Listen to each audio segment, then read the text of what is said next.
I just want to know, from when you're exploring drains, everyone must think you see rats and creatures and all sorts of weird shit. Is that actually the case? Do you see all that sort of stuff? Generally, like Melbourne drains flood out so regularly that the main things that you'll see is like when you're getting out of manhole, you might see redbacks and shit like that. You see them everywhere. Yeah.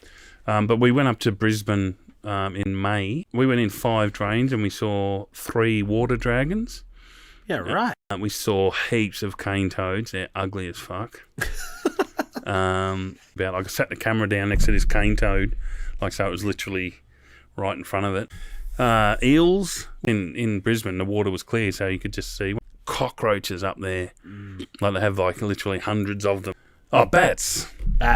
On the video, I thought these aren't going to come out in the video, but they did come out all right when we were near the entrance of the tunnel and the daylight was coming in. You could just see these bats all flying around. We did see some old stuff from the 50s, like the Drainiacs. That's a sick name. Yeah, that's a pretty cool name. Yeah. But even more so was, which most people that have anything to do with Caveclan or even drain exploring in Melbourne know of Alf Saddlier. And we'd always mention him when we do media stuff back in the day. And yeah, someone wrote to the paper and said, I'm Alf's sister or something like that. So we always thought he was some guy that explored in the 50s because we'd see all these really cool drains that we started finding. We'd see this big black, like in tar paint, I call it, but it'd just say Alf Saddlier and the date, whatever, 1958.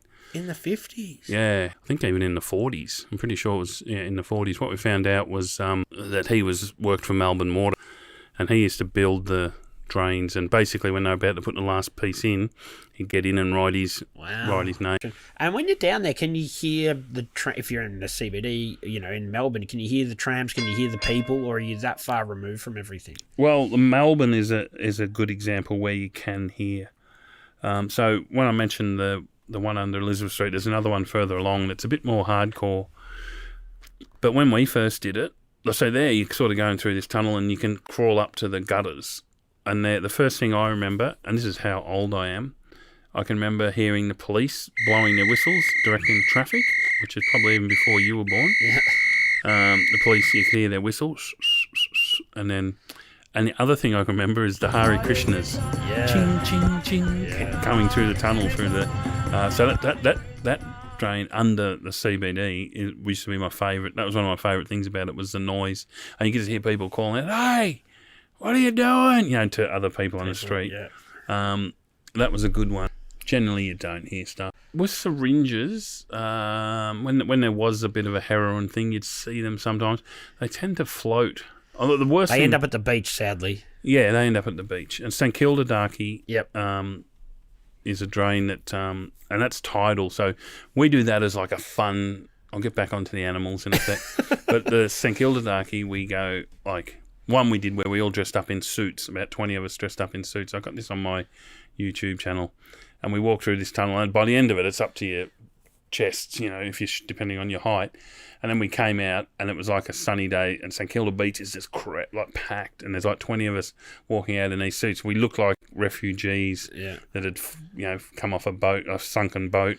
Just like having 20 people walking out onto this, and all these people in bikinis, and we're walking out, and it was just. But we do shit like that more for a laugh or for the shock value. The shock value, yeah. So this is when I'm at this stage. I'm a kid who's 7 years old, and the Ninja Turtles are the biggest thing ever, and they live in the sewers and they're in the drains, and that surely has to make kids hanging out in the drains. I want to say kids, teenagers, or anybody.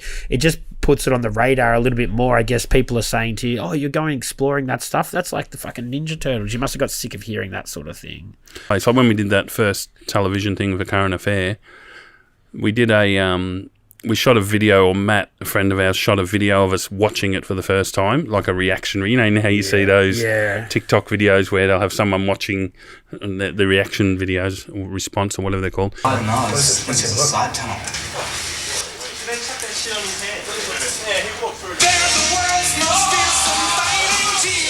We're really hip. Who was first, you or the Teenage Mutant Ninja Turtles? That's a sore point, but we were. So Melbourne Water took all our furniture away again. And then one morning, my phone's ringing at home. So Oh, no, sorry, I had the answering machine. That's right. There's about 5 messages from 5 different people because I wasn't answering. They were too early. Look at the paper, look at the paper. That's when I go, oh, shit, hang on, we've got it. Anyway, and one of the headlines on the Herald Sun had... Herald Sun was Hunt for Drain Gang. The age was Caveclan threatens official. So what had happened was there used to be a thing called the Anarchist Cookbook. What this guy, the Shadow, had done was he sent a letter to Melbourne Water saying, if you continue to remove the furniture from the Paran main drain, we will not be held accountable for our actions. And then did a Caveclan logo. But on the back of that, it was from the Anarchist Cookbook showing you how to blow up tunnels. Wow. Yeah.